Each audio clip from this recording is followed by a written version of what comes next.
은혜는 일어서게 하는 능력이 있습니다 라는 제목으로 하나님 말씀을 나누려고 합니다. 많은 은혜 받으시기를 주의 이름으로 축원드리겠습니다.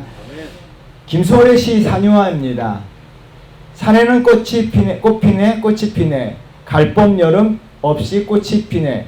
산에 피는 꽃은 저만치 혼자서 피어있네. 우리가 당연하게 여기는 것을 시인은 감흥을 느껴 시로 승화시켰습니다. 시인과 다르게 많은 사람들이 산에 꽃이 피는 것을 당연히 여깁니다. 무엇이든지 당연한 것을 여기면 아무런 감흥이나 아무런 감동을 느끼지 못합니다. 여러분, 기독교에서 가장 많이 사용하는 단어가 무엇일까요? 은혜라고 하는 단어입니다. 아무 생각 없이 입버릇처럼 입에서 튀어나오는 말도 은혜 받았다라는 말이에요. 하나님의 은혜를 당연한 것으로 여기면요, 은혜 받았다라고 입에서 말은 하지만 마음속으로, 삶 속에서는 아무런 감동이나 감사를 느끼지 못하는 경우가 많습니다. 또한 은혜는 내가 받는다고 해서 받는 것이 아니에요. 은혜는 주시는 분이 주셔야 합니다. 은혜는 하나님이 주실 때 우리가 받는 거예요. 오늘 본문에 보면 은혜를 온몸으로 받은 여인이 등장한대요. 여러분, 28절 말씀 우리 한번 다 같이 읽어보겠습니다. 그에게 들어가 이르되 은혜를 받은 자여 평안할지어다 주께서 너와 함께 하시도다 하니, 은혜를 받은 자여 라고 이야기합니다. 수동태입니다. 마리아는 내가 은혜를 받았습니다 라고 고백하지 않습니다. 천사가 한 말입니다. 하나님께서 마리아에게 전적으로 은혜를 베풀어 주신 줄 믿습니다. 하나님께서 은혜를 베풀어 주셨기 때문에 마리아는 은혜를 받은 거예요. 여러분, 30절 말씀 우리 한번 다 같이 읽어보도록 하겠습니다. 천사가 이르되 마리아여 무서워하지 말라 내가 하나님께 은혜를 입었느니라. 하나님이 은혜를 베풀어 주신 겁니다. 하나님이 은혜를 주신 겁니다. 그러므로 말미암아 하나님이 은혜를 주셨기 때문에 내가 은혜를 받는 거예요. 아, 내가 은혜 받았다라고 얘기해서 하나님이 주시지 않는 은혜 내가 받을 수가 없다는 거예요. 여러분, 하나님은요, 하나님이 주신 은혜를 저와 여러분들이 받으셔야 될 줄 믿습니다. 하나님은요, 은혜를 베풀어 주시기 위해서 하늘의 은혜를 쌓아두세요. 시편 31편 19절 말씀 우리 한번 같이 읽겠습니다. 주를 두려워하는 자를 위하여 쌓아두신 은혜 곧 인생 앞에서 주께 피하는 자를 위하여 베푸신 은혜가 어찌 그리 큰지요. 여러분, 쌓아두신 은혜와 주께 베푸신 은혜에 동그라미 쳐놨습니다. 하나님은 은혜를 풍족하게 쌓아두신 줄 믿습니다. 여러분, 하나님께서 은혜를 풍족하게 쌓아두시고요, 그 은혜를 베푸신다는 거예요. 그런데 그 은혜를 누구에게 베푸시냐는 거예요. 오늘 본문에 보니까요, 주님을 찾는 자들에게, 주님을 의지하는 자들에게 하나님께서 쌓아두신 은혜를 베풀어 주신다는 거예요. 저와 여러분들 하나님의 쌓아두신 은혜가 저와 여러분의 인생 가운데, 삶 가운데 베풀어지는 은혜가 있을 줄 믿습니다. 여러분, 그렇다면 왜 우리가 하나님의 은혜를 받아야 될까요? 아주 중요합니다. 프랑스의 철학자 시몬 베이의 중력과 은총이라는 아주 굉장한 책이 있습니다. 이 책을 통해서 이런 말을 합니다. 이 세상을 지배하는 것은 중력이지만 하나님의 은총은 우리를 햇빛처럼 우리를 위로 올린다. 이 세상 모든 것은 마치 중력을 받는 것처럼 쓰러져 있으며 신의 은총을 받아야만 일어설 수 있다. 여러분, 세상의 중력이요, 우리를 아래로 잡아당긴다는 거예요. 하나님의 은혜, 하나님의 은총은요, 우리를 일어서도록 만든다는 거예요. 일어 올리신다는 거예요. 그래서 저와 여러분들이 하나님이 쌓아두신 은혜, 하나님의 쌓아두신 은총을 반드시 받으셔야 될 줄 믿습니다. 왜요? 그것이 우리를 일어서게 하기 때문이에요. 오늘 본문을 통해 하나님의 은혜가 내 삶에 어떻게 작용하는지 살펴보도록 하는데요. 첫 번째는요, 은혜는 내 삶, 내 인생을 일어서게 한다는 거예요. 카미의 이방인, 아주 유명한 책이죠. 메르소가 주인공인데요. 이 메르소가 불같이 화를 내면서 이런 말을 합니다. 너는 죽은 사람처럼 살고 있으니 살아있다는 것에 대한 확신조차 너에게 없지 않느냐. 나는 보기엔 맨주먹 같을지 모르나 나에게는 확신이 있어. 너와 나를 대조하고 있어요. 너는 어떻게 합니까? 죽은 자같이 살아가고 있다는 거예요. 나는 맨주먹밖에 없지만 확신을 가지고 활기차게 살아간다는 거예요. 여러분, 살아있지만 사는 게 아니다라고 이야기하면서 죽어있는 자처럼 살아가는 사람들이 세상에 많습니다. 반면에 비록 맨주먹밖에 없지만 늘 활기차고 힘차게 용기 있게 살아가는 자들도 있다는 거예요. 여러분들은 어떤 존재냐는 거예요. 시몬배우의 말처럼 중력은 우리를 아래로 끌어당겨요. 우리를 아래로 끌어당기는 중력들은요, 우리 주변에 널려 있습니다. 두려움, 근심, 걱정, 염려, 슬픔, 고난, 역경, 막힘, 실패, 낙심, 좌절과 같은 거는요, 이런 중력들은 우리를 아래로 잡아당긴다는 거예요. 그래서 우리를 마치 죽은 자처럼 살도록 아래로 잡아당기는데요, 마리아에게도 아래로 끌어내리는 두려움이라고 하는 중력이 힘을 발휘했습니다. 여러분, 30절 말씀 우리 한번 나같이 읽어보도록 하겠습니다. 천사가 이르되 마리아여 무서워하지 말라, 내가 하나님께 은혜를 입었느니라. 무서워하지 말라도요, 수동태입니다. 나는 무서워하려고 하는 것이 아니에요. 그런데 무서움이라고 하는 것, 두려움이라고 하는 것이 외부에서 작용함으로 말미암아 그 중력이 내 속에 역사함으로 말미암아 나를 끌어당기는 거예요. 여러분, 외부적인 것으로 인해 무서움과 두려움과 공포에 있습니다. 무서움에 휩싸여 있는 상태가 되면요, 아래로 떨어짐으로 말미암아 살아있어도 살아있는 것 같지가 않다는 거예요. 마리아의 외부 환경으로 인해 두려움의 중력이 계속 아래로 끌어당기고 있는데요. 여러분, 31절도 보세요. 우리 한번 다 같이 읽어보도록 하겠습니다. 31절입니다. 보라, 내가 잉태하여 아들을 낳으리니 그 이름을 예수라 하라. 여러분, 이 말씀은요, 아주 유명한 말씀이죠. 그런데 이 말씀을 듣고 있는 당사자는 어떨까요?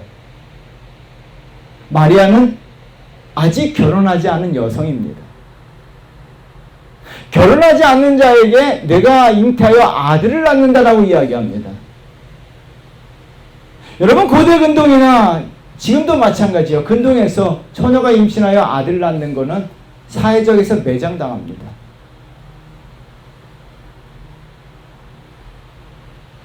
외부 환경에 의한 두려움, 근심, 걱정, 중력이요, 마리아를요, 아래로 끌어당기고 있어요. 계속 아래로 끌어당기고 있습니다. 여러분, 우리가 살다 보면요, 외부 환경에 의해서 두려움과 근심과 걱정과 염려와 이런 것들이 우리를요, 중력으로 작용해서 아래로 끌어당겨요. 아래로 끌어당기고 있어요. 그러므로 말미암아 우리가 이 중력의 힘을 이겨내야 돼요. 가끔 보면요, 대단한 사람들이 있어요. 이 중력의 힘을 스스로 이겨내는 분들이 있어요. 여러 가지 방법을 가해서 무기력하게 만드는 중력의 힘을 이겨내기도 하는데요. 여러분, 김은혜 자전거 여행 1권, 2권을 한번 꼭 읽어보세요. 꼭 읽어보기를 강력히 추천합니다. 이 책을 읽다 보면요, 줄치는 부분이 너무 많아요. 이분이 미나리 아시죠? 미나리? 이 미나리를 먹으면서 이렇게 글을 썼습니다. 미나리는 발랄하고 선명하다. 그러므로 미나리는 된장의 비논리성과 친하기 어렵고 오히려 고추장의 선명성과 잘 어울린다. 미나리를 고추장에 찍어서 날로 먹으면서 우리는 지나간 시간들과 전혀 다른, 날마다 우리를 새롭게 해주는 전혀 새로운 날들이 우리 앞에 예비되어 있음을 안다. 여러분, 미나리 먹으면서 이런 생각 드셔본 적 있나요? 참 대단하다는 생각을 해봤습니다. 미나리를 먹으면서 전혀 새로운 날들이 내 앞에 펼쳐진다는 것을 알고 있다는 거예요. 여러분, 이런 분들은 예외적이죠. 아주 특별한 분들이죠. 우리는 미나리를 먹으면서도요, 이 두려움과 근심과 걱정의 중력의 아래로 잡아당길 때 밑으로 내려가는 존재가 저와 여러분들이에요. 우리의 힘으로 중력의 힘을 이겨내고 해도요, 중력의 힘이 더 강하게 작용해요. 그래서요, 외부적 환경에 의해서 우리는 두려워하기도 하고요, 근심하기도 하고, 염려하기도 하고, 좌절하고, 한숨 쉬고, 낙심하고요, 무서워하는 거예요. 그 중력의 힘이 나를 이기는 거예요. 그래서 저와 여러분들이 반드시 하나님의 쌓아두신 은혜를 받아야 될 줄 믿습니다. 왜요? 하나님의 은혜를 잊게 되면요, 중력을 이겨내는 큰 힘이 우리 속에서 작동할 줄 믿습니다. 여러분 35절 말씀 한번 읽어보겠습니다. 크게 읽겠습니다. 천사가 대답하여 이르되 성령이 내게 임하시고 지극히 높으신 이의 능력이 너를 덮으시리니 이러므로 나실 바 거룩한 이는 하나님의 아들이라 일컬어지리라. 하나님의 은혜를 입은 자에게 나타나는 현상인데요, 성령이 임하시고 지극히 높으신 이의 능력이 덮습니다. 이 덮다라고 하는 동사는 역사하다라고 하는 의미를 가지고 있는데요, 성령이 임하게 되고 하나님의 능력이 하나님의 은혜와 더불어 우리에게 임할 줄 믿습니다. 우리의 능력으로 아니라 하나님의 능력으로, 성령의 힘으로 우리는 외부에서 들어오는 중력을 이겨낼 수가 있다는 이야기예요. 할렐루야. 여러분, 두려움이 마리아를 덮쳐 아래로 끌어당겼지만 하나님의 은혜는요, 마리아를 어떻게 합니까? 위로 끌어당겨요. 그래서 39절 말씀 한번 보세요. 우리 한번 같이 읽겠습니다. 39절입니다. 이때 마리아가 일어나 빨리 산골로 가서 유대 한 동네에 이르러. 여러분, 세상에 동네에 붙여놨습니다. 이때 일어나다, 빨리. 두려움이라고 하는 중력이 마리아를 땅으로 끌어당겼지만 하나님의 은혜가 마리아에게 임함으로 말미암아 마리아는요, 그때 일어났습니다. 그리고 빨리라는 동작을 통해서, 단어를 통해서 마리아는요, 힘차게 달려갔다는 것을 보여줄 수가 있어요.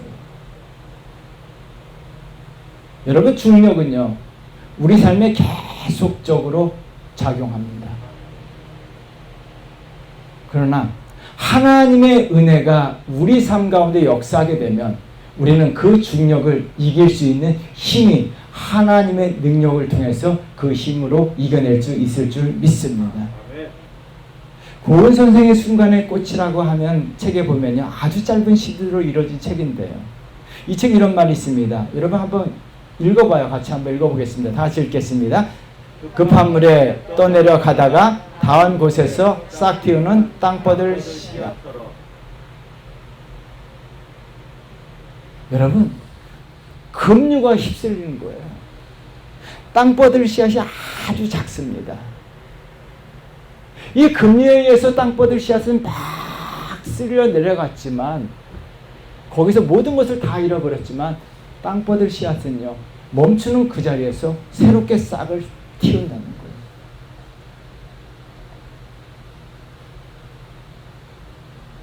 이 시를 10번 이상 읽었어요. 여러분, 마리아는요, 작고 연약한 땅버들 씨앗과 같은 존재였습니다. 급류가 그녀를 휩쓸어 갔습니다.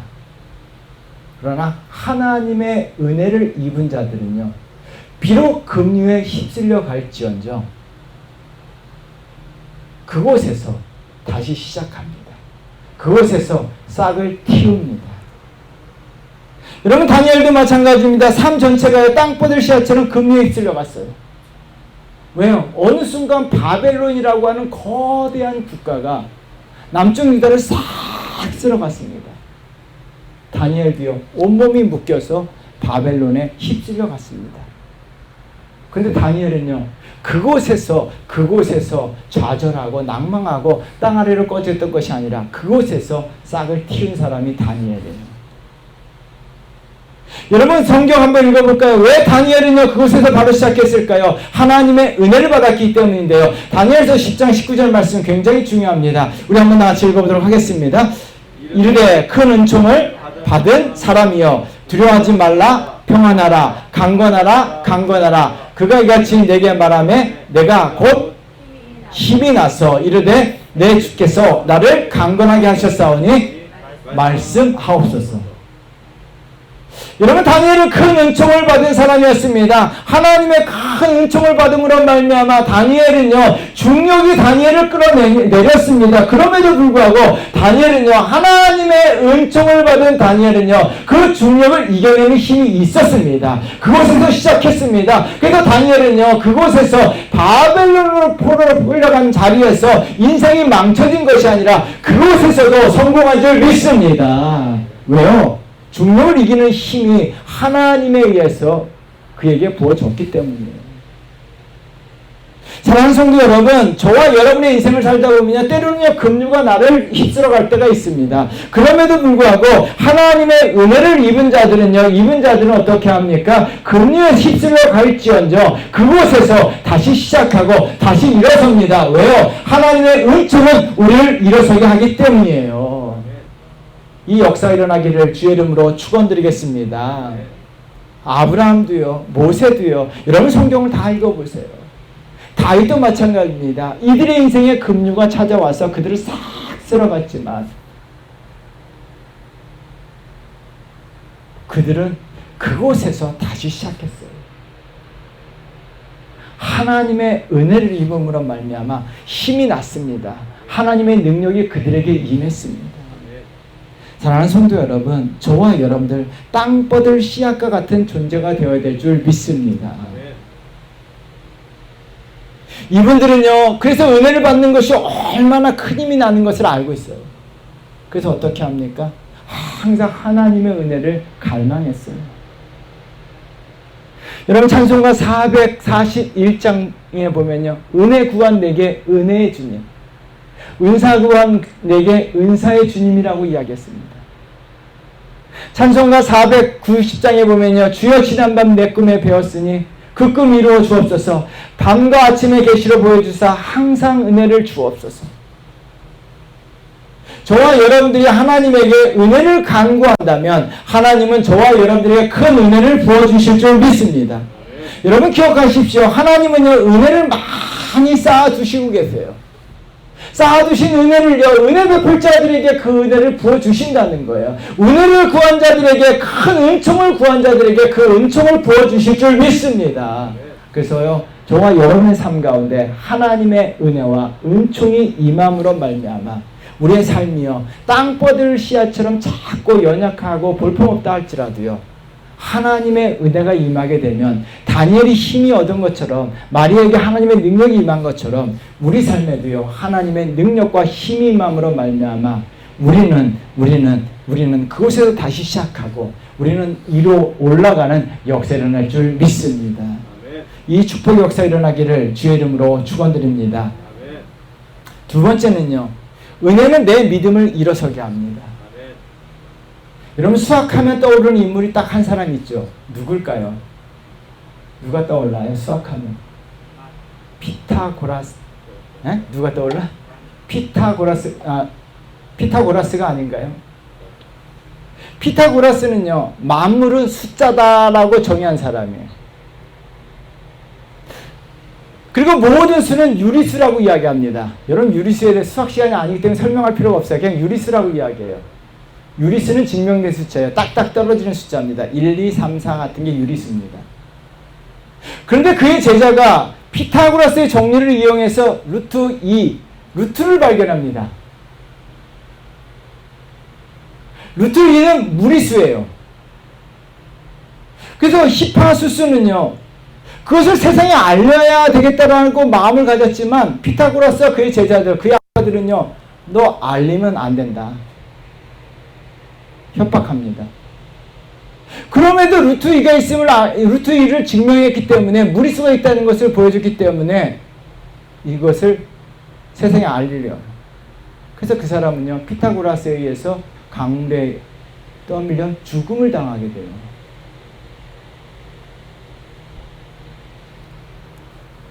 여러분들이 살고 있는 루트 2는요, 여러분 한번 보십시오. 1.41421 뭐 이렇게 쫙 나갑니다. 무리수라는 것은요, 일본 사람들이 번역한 것을 한국말로 그대로 갖고 와서 무리수예요. 그래서 정말 어려워요. 영어로 이야기하면요, irrational number예요. 비합리수라고 이야기합니다. 합리적이지 않은 수예요. 1, 2, 3, 4, 5, 6, 7 합리수예요. 합리적이란 얘기예요.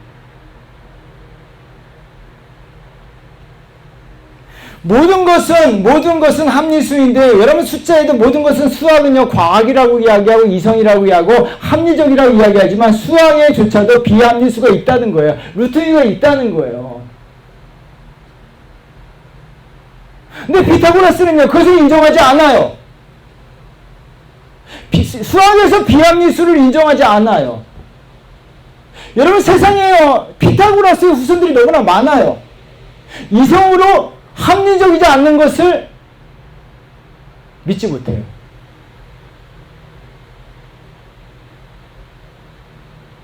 여러분 세상에는요 세상의 모든 일이 합리적이진 않아요. 비합리적인 것들이 너무나 많이 일어나요. 근데 피타고라스 후손들은 어떻게 합니까? 자기 이성으로 생각하기에 납득이 되지 않으면 믿지 못해요. 여러분 자기 이성으로 생각하기에 납득이 되는 것은 믿음이 아니에요. 이성이에요. 믿음은요 비록 비합리적이라 할지라도 믿는 게 믿음인 줄 믿습니다. 마리아는요 하나님의 은혜가 임하게 되자 믿음이 위로 올라갔습니다. 이성적인 믿음에서 비합리성까지 믿는 믿음으로 승화됐는데요. 여러분 31절 말씀을 한번 보세요. 우리 한번 같이 읽어보도록 하겠습니다. 보라 내가 잉태하여 아들 낳으리니 그 이름을 예수라 하라. 여러분 이 말씀은 자체가 비합리적이에요. 마리아가 아들을 낳는다라고 이야기합니다. 비합리성입니다. 마리아는요 처녀이기 때문입니다. 마리아는요 이성이라고 하는 중력이 작동했습니다. 그러므로 말미암아 이성이 어떻게 합니까? 마리아의 믿음을 끌어내리고 있습니다. 그래서 마리아가 주장하는 것이 있습니다. 합리성을 주장해요. 34절 말씀 한번 보세요. 우리 한번 같이 읽어보도록 하겠습니다. 마리아가 천사에게 말하되 나는 남자를 알지 못하니 어찌 이 일이 있으리이까. 나는 남자를 알지 못한다라고 이야기합니다. 남자와 만난 경험이 없다. 성적 경험이 없다라는 의미예요. 요즘 말로 한다면 모태솔로라는 거예요. 나는 남자와 데이트해본 적도 없고 남자를 사귀어본 적도 없고 남자와 잠자리 해본 적도 없다는 거예요.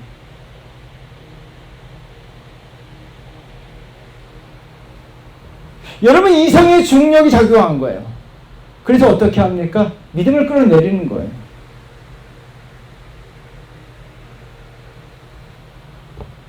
믿지 못하는 거예요. 왜? 난 처녀이기 때문에.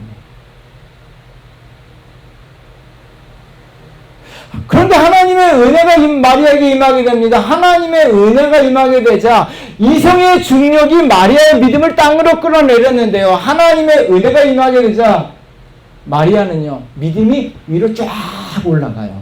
여러분 28절 말씀 우리 한번 다 같이 읽어보자. 크게 읽겠습니다. 다 같이 읽겠습니다. 마리아가 이르되 주의 여종이 오니 말씀대로 내게 이루어지이다 하며 천사가 떠나가니라. 마리아가 이르되 주의 여종이 말씀대로 내게 이루어지이다 라고 고백하고 있습니다. 비록 나는 지금 처녀입니다. 합리적이지 않습니다. 비논리성입니다. 맞지가 않는다는 거예요. 처녀가 아들 낳는다는 게 있을 수 없는 일이라는 거예요. 그럼에도 불구하고 말씀대로 하나님 말씀대로 내게 이루어진다는 거예요. 그 믿음이 작용했습니다. 왜요? 하나님의 은혜가 임하게 되면요 하나님 말씀이 비합리적으로 보일지라도 믿게 되는 놀라운 역사가 일어날 줄 믿습니다. 여러분 비합리적인 것이라도 믿게 된다면 그 믿음이 내게 이루어진다는 거예요. 여러분 하나님 말씀이 내게 이루어져야 되는 역사가 일어날 줄 믿습니다. 기억하셔야 돼요. 마리아는 어떻게 고백합니까? 그 말씀이 누구에게? 나에게. 하나님의 말씀이 저와 여러분들에게 역사하셔야 될 줄 믿습니다. 그러기 위해서 어떻게 합니까? 그 말씀을 믿으셔야 돼요. 그 말씀이 비논리적이고 비합리적이라고 할지라도 우리가 하나님의 말씀을 믿으셔야 돼요. 그러면 그 말씀이 내게 이루어지는 역사가 일어날 줄 믿습니다. 여러분 그래서 예수님께서도 이런 말씀하셨어요. 이런 마가복음 11장 24절 말씀 우리 한번 같이 읽어보겠습니다. 무엇이든지 기도하고 구하는 것은 받은 줄로 믿으라. 그리하면 그대로 되리라. 할렐루야. 믿으라 그리하면 너희에게 그대로 된다는 거예요. 내가 믿는 것대로. 여러분이 믿는 그대로 나에게 이루어진다는 거예요. 여러분들이 이성적인 것만 믿고 있다면 여러분 삶에 이성적인 일들만 일어나요. 하나님의 축복과 하나님 나라의 논리는요, 비합리적일 수도 있습니다. 그럼에도 불구하고 믿는다면 놀라운 기적들이 나에게 일어날 줄 믿습니다. 그래서 성경학자 찰스 프리츠는요, 아주 유명한 말씀이에요. 잠언 3장 6절 말씀부터 읽어볼까요? 읽어보도록 하겠습니다. 너는 범사에 그를 인정하라. 그리하면 내 길을 지도하시리라. 이 말씀이 그리스도인들에게 북극성과 같다라는 말을 남겼어요. 여러분, 북극성 옛날에 여행할 때 보면 북극성을 바라보면서 여행을 했습니다. 왜요? 북극성이 방향을 제시한다고 믿었기 때문이에요. 그래서 북극성을 바라보는 거예요. 여러분들이 하나님 말씀을 북극성처럼 믿고 있는다면 그 말씀이 반드시 내게 이루어지는 역사가 일어날 줄 믿습니다. 여러분, 놀라운 일들이 많이 일어납니다. 우리에게도 기적이 일어납니다. 합리적이지 않습니다. 비합리적입니다. 그럼에도 불구하고 저와 여러분들이 믿는다면 그것이 나에게 그대로 이루어지는 역사가 일어날 줄 믿습니다. 여러분, 마리아의 믿음 그대로 마리아에게 이루어졌는데요. 32절 33절 말씀 우리 한번 읽어보도록 하겠습니다. 근자가 되고 지극히 높으신 이의 아들이라 일컬어질 것이요 께서 그 조상 다윗의 왕위를 그에게 주시리니 영원히 야곱의 집을 왕으로 다스리실 것이며 그 나라가 무궁하리라. 지극히 높으신 이 하나님의 아들 예수 그리스도가 마리아를 통해서 이 땅에 오세요. 마리아가 뭐라고 이야기합니까? 말씀이 내게 이루어지다라고 이야기함으로 말미암아 하나님의 아들이신 예수 그리스도께서 마리아를 통해서 이 땅에 오신 거예요. 그 말씀 그대로 마리아에게 이루어지는 역사를 한 줄 믿습니다. 사랑하는 성도 여러분, 이성이라고 하는 중력은요, 우리의 믿음을 자꾸 끌어내려요. 그래서 이성적인 사람은 믿음을 올리기가 어려워요. 왜? 이성이라는 중력이 강하게 작동하기 때문이에요. 그런데요, 하나님의 은혜가 우리에게 임하게 되면요, 그 이성의 중력을 이겨냅니다. 그래서 믿음도 내가 믿는 게 아니라 믿음도 하나님의 은혜인 줄 믿습니다. 에베소서 2장 8절 말씀 한번 읽어보도록 하겠습니다. 너희는 그 은혜에 의하여 믿음으로 말미암아 구원을 받았으니 이것은 너희에게 난 것이 아니요 하나님의 선물이라. 할렐루야. 은혜의 믿음으로 하나님의 은혜를 받게 되면 믿음을 받게 됩니다. 믿음으로 말미암아 믿음이 위로 올라간다는 거예요. 그래서 하나님의 은혜가 임하게 되면요, 우리가 하나님을 믿게 되고 믿는 믿음이 생기게 돼요. 왜 이것이 중요할까요? 베스트 작가요, 알랭드 보통이 왜 나는 너를 사랑하는가라는 책이 있어요. 정말 재미는 없어요. 근데 그 책이 아주 중요한 한 문장이 나오더라고요. 사랑에 빠지는 순간 더 이상 나는 누구인가 중요하지 않다. 내가 사랑에 빠진 사람이 있습니다. 사랑하게 되면요, 나는 중요하게 생각하지 않는다는 거예요. 누구가 중요합니까? 내가 사랑하는 사람만 중요한 거예요. 여러분, 사랑해 보셔서 아실 거예요. 여러분, 은혜가 내게 임하게 되면요, 나는 누구인가가 중요하지 않아요. 내가 믿는 분이 누구이신가가 중요해요. 하나님의 은혜가 나에게 폭포수같이 임하게 되면요, 그 순간 나는 보이지 않는 거예요. 내 환경 중요하지 않아요. 내 처지 중요하지 않아요. 내가 어떤 존재인가 중요하지 않습니다. 내가 믿고 있는 하나님의 어떤 분인가만 바라보게 되고요, 내가 믿고 있는 예수 그리스도가 어떤 분인가만 바라보게 됩니다. 그러므로 말미암아 그분이 제일 중요한 거예요. 마리아에게 하나님의 은혜가 임함으로 말미암아 마리아는요, 자기가 처녀인 것도 잊어버려요. 처녀가 아들 낳는 것도 중요하지 않습니다. 내 환경과 내 처지 중요하지 않습니다. 누가 중요합니까? 하나님이에요. 그래서 여러분 37절 말씀에 37절 말씀에 오늘 본문에 들어가 있어요. 37절 말씀 우리 한번 다 같이 읽겠습니다. 되죠. 하나님의 말씀은 능하지 못하심이 없느니라. 여러분 영어 성경을 한번 제가 적어놨습니다. For nothing is impossible with God. 직역을 한다면요, 하나님과 함께하면 불가능은 없다라는 뜻이에요. 여러분 이 사실을 믿으십니까? 아멘. 하나님이 함께 하시면 불가능이 없습니다. 그래서 영어 성경에는요, 영어 성경에는 부정어 2개를 사용함으로 말미암아 강한 긍정을 표현했습니다. 하나님이 함께 하시기 때문에, 하나님이 함께 하시기 때문에 가능한 거예요. 하나님이 하시기 때문에 가능한 줄 믿습니다. 나는요, 처녀입니다. 내가 아이를 임신할 수 없다는 거예요. 그러나 하나님이 함께 하신다면, 하나님이 함께 하심으로 말미암아 처녀가 아들을 낳을 수 있다는 이야기예요. 그 믿음대로 된다는 이야기입니다. 저와 여러분들도 마찬가지입니다. 나는 불가능합니다. 나는 할 수 없지만, 그러나 하나님이 함께 하시면 나는 모든 것을 할 수 있는 줄 믿습니다. 이게 믿음이에요. 아멘. 나는 가난합니다. 하나님이 함께 하시면 하늘의 아름다운 하늘의 문이 열리고 하늘의 아름다운 보고가 내 삶에 부어진 역사를 할 줄 믿습니다. 아멘. 나는 하나님이 함께 하시면요 불가능이 없어요. 이 믿음의 눈이 보이게 되는 거예요. 마리아에게 하나님의 은혜가 임함으로 말미암아 자기 자신을 바라보지 않았어요. 자기 환경을 바라보지 않았습니다. 자기 처지를 바라보지 않았습니다. 무엇을 바라봤습니까? 하나님을 바라봤어요. 하나님은요 전지전능하신 분인 줄 믿습니다. 아멘. 그분이 함께함으로 말미암아 불가능이 없다는 거예요. 이게 믿음이에요. 여러분 그래서 은혜를 입게 되면요 하나님의 은혜가 내 속에 더 역사하게 된다면요 우리의 믿음이 쫙 올라가요. 하나님의 은혜를 입지 못한다면요 이성의 중력이 나를 땅으로 끌어내요. 그래서 믿음을 못 믿는 거예요. 근데 하나님의 은혜가 임하게 되잖아요. 못 믿을 게 하나도 없어요. 정말 못 믿을 게 하나도 없더라고요.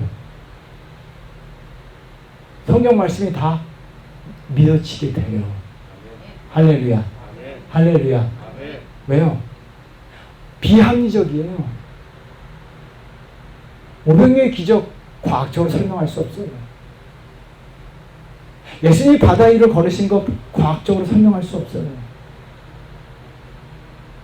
말로써 죽은 자가 다시 살아나는 거 과학적으로 설명할 수 없어요. 비합리적이에요. 그러나 하나님의 은혜가 임하게 되면요 설명은 하지 못해도 믿음으로 인해 믿어지게 되는 역사를 낼 줄 믿습니다. 여러분 하나님 말씀이 믿어지게 되면요 오병이의 기적이 믿어지게 되면요 내 삶에도 그 오병이의 기적이 나에게 이루어지는 역사가 일어날 줄 믿습니다. 그래서요 믿으세요. 하나님의 은혜를 갈망하세요.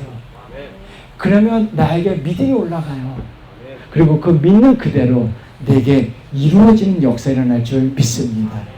사랑하는 성도 여러분 하나님의 은혜를 받으시기를 주의 이름으로 축원드립니다.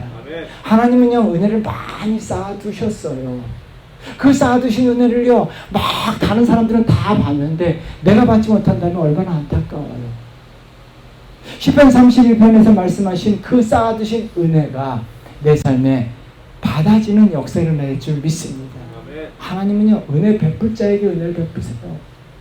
그래서 출애굽기 33장 19절 말씀 한번 읽어보도록 하겠습니다. 여호와께서 이르시되 내가 내 모든 선한 것을 내 앞으로 지나가게 하고 여호와의 이름을 내 앞에 선포하리라. 나는 은혜 베풀 자에게 은혜를 베풀고 긍휼히 여길 자에게 긍휼을 베푸느니라. 은혜를 구하는 자에게 은혜를 베푸십니다. 날마다 하나님의 은혜, 하나님의 은혜를 내려 주옵소서 간구하고 간구한다면 하나님께서 은혜를 부어주심으로 말미암아 여러분 삶이 위로 올라가고요. 여러분 믿음이 위로 올라감으로 말미암아 놀라운 역사가 일어날 줄 믿습니다. 하나님의 은혜를 갈망하시는 귀한 복된 성도 되시기를 주의 이름으로 축원드립니다. 기도하겠습니다.